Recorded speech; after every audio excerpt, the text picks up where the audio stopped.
Hey, welcome back. Today we're going to talk about an Italian film called L'amante del demonio, which means the lover of the demon or the lover of the devil, released in the US as The Devil's Lover, and later released in the US as Lucifera Demon Lover, even though there's no one called Lucifera in this movie. This movie is very obscure. Once again, this came out late January. This is the 20th movie I've done for 1972, and we are still in January, which is kind of crazy. Although I've done a few that have no release date, no recorded release date. So this movie, it's by a director called Paolo Lombardo. He did like one other movie. It wasn't horror. Very obscure, although it does have a few actors in it that were fairly prolific for the time period. It featured Rosalba Neri, Italian actress who was in Hercules in the Center of the Earth with Christopher Lee. That was released in the US as Hercules in the Haunted World. That is the one Hercules movie that Mario Bava directed. Also possibly the best Hercules movie. That was in like 1962 or 3. Then she was in The Beast with the Frozen Blood, which I did a video for, also known as Slaughter Hotel, even though it has no hotel in the whole movie. Klaus Kinski was in that. It was actually about an insane asylum where people are getting killed. And then she was in The Daughter of Frankenstein, also known as Lady Frankenstein. That was another 1971 film that I also did a video on. So you can see videos for Beast with the Frozen Blood and Lady Frankenstein right here on my channel. And by the way, you could probably just listen to these videos and take a brief glance at the slideshow, and then you could listen to the videos in the car. You could listen to the videos at the gym. Just saying. Okay. In case you want to go listen to some old ones. It also has Edmund Purdom, which is a British actor, an English actor, who plays Satan in this movie, or El Demonio, as they actually call him. He was also in Black Day for the Ram, better known in America as The Fifth Chord, a giallo from 1971 that I did not do a video on because it's not really a horror giallo. It's more of just a thriller mystery. And then later in the early 80s, he was in The Night Has 1,000 Screams, also known as Pieces. One of the best slashers ever. It's kind of like halfway between a giallo and a slasher. If you haven't seen that one, you should see it. You can definitely find that online in various platforms. It's called Pieces if you want to search it up. But the real title is, it translates to The Night Has 1,000 Screams, which is a way cooler name than Pieces. So, before I even talk about what goes on in this movie, I'm giving it a 4 out of 10. Unfortunately, 1972 has not been very good to us so far. A lot of bad movies in 1972, a lot of mediocre movies in 1972, and this is another one of them. So hopefully next week, the one I'm going to do next week is supposed to be good. But I'm not 100% sure it's going to turn out to be a horror movie, actually. So I don't want to get my hopes up too much for that. But hopefully it'll be a good movie, even if it isn't a horror movie. But more on that later. So this movie kind of doesn't make sense, kind of does. Like, it does make sense if you really think about it. But it's fairly confusing. First of all, it starts off set in the modern day, 1971, actually. They filmed it in 1971 and released it in January. You got 3 girls in the early 70s. In reality, they're in Italy, but I think they're trying to say it's Germany, but it's really Italy.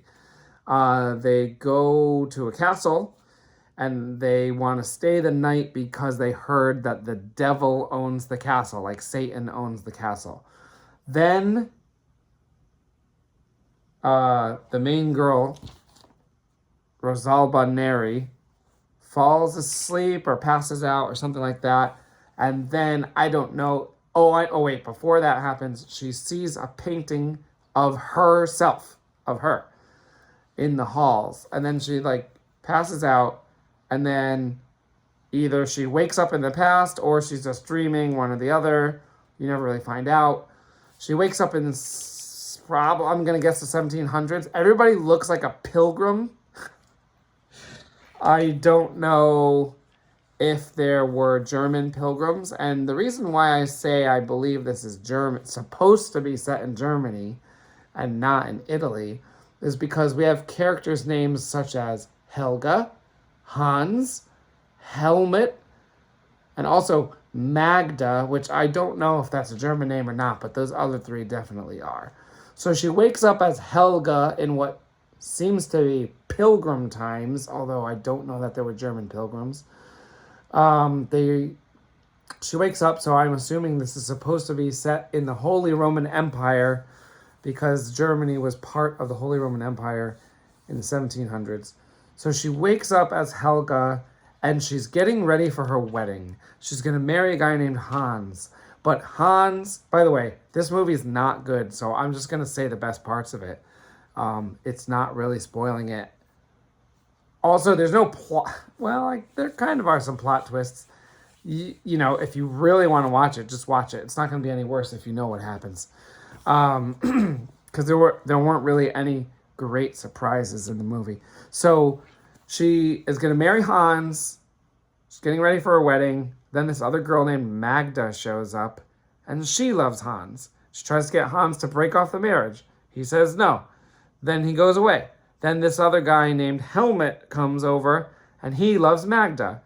And he basically says, oh, well, I could probably break that marriage up for you, but you have to sleep with me first. And she's like, okay. So they do that, and then it cuts back to Helga, and then some guy like sees Helga's wedding dress, and apparently if anyone besides your husband sees your wedding dress before your wedding, then your dress and the marriage are cursed.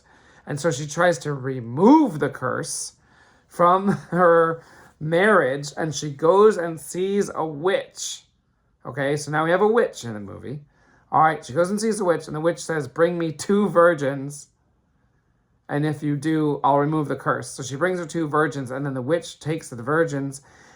Actually, she gets these 2 guys wearing like crappy masks to take the virgins into a cave, and then in the cave there are female vampires, and they suck the blood of the virgins, and they turn the virgins into vampires. And then, like, it doesn't even remove the curse from the marriage, because then Helga ends up meeting Satan, and Satan, like, seduces her. The whole movie is, like, wacky, really. But, like, it's kind of boring at the same time. So Satan seduces her. Satan just looks like a regular human guy wearing, like, a Dracula cape, even though he's not a vampire. And then, like, later, Magda, like, finds out, and she tries to, like, stop them because she really loves Hans. But now Hans is going to be... This is, like, a love pentagon between Helga, Hans, Magda, Helmut, and Satan. And Satan does not want Helga's soul. He just wants to sleep with her. Which just doesn't... That's weird. And then there is this, like, part where Satan and Helga end up tying Magda up to this, like, X. Like, these 2, like, wooden beams that form an X. And then Helga rips Magda's tongue out, but you don't really see it, but you kind of do. So she rips her tongue out, and then Satan kills the witch at one point because the witch almost kills Helga. This movie is ridiculous. And then, like, at the end, Helga, like, wakes up and is back in, like, the present day of 1971. and then like it's like over. Not a very good movie. I watched it in Italian, which usually I watch Italian movies in English, but this one I could only find in Italian with English subtitles. It worked out because I'm pretty sure I heard Rosalba Neri's real voice, which is cool. Of course, I didn't hear Edmund Purdam's real voice, who played Satan, because he's English. There was another American actor in it too. I think he played Helmet. I think he played Helmet. I think Helmet was an American, and then I think Hans was Italian.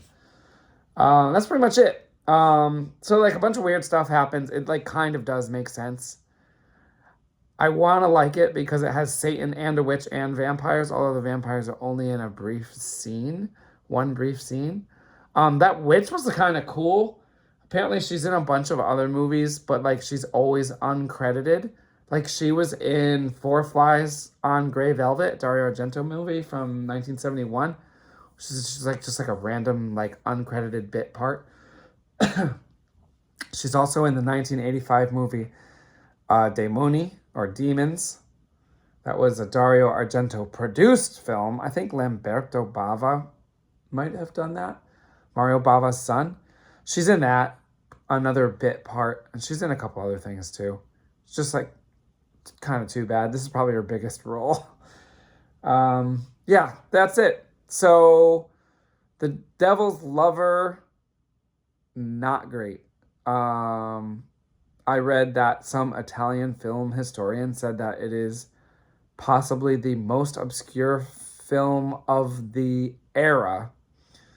Although there are some gialli from like the late 60s and 1970 that I can't find anywhere, although I haven't checked in a few years at this point. So maybe I would be able to find them now. But it's among the most obscure, although it does have a poster, and it had an American release. American like video release.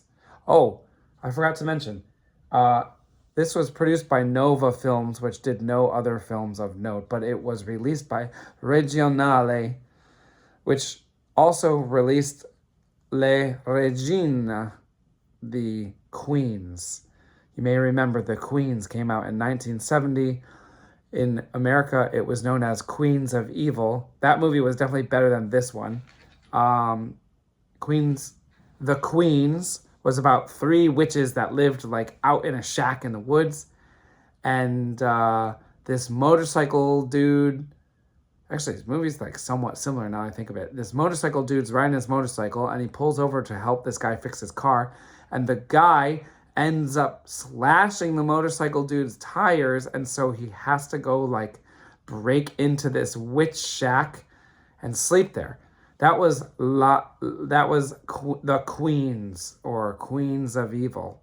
That was the only other horror film ever released on Regionale. So these are the only 2 movies we're ever going to mention Regionale from. So that's it. All right. Maybe next week we'll do a better movie. All right. See you next time.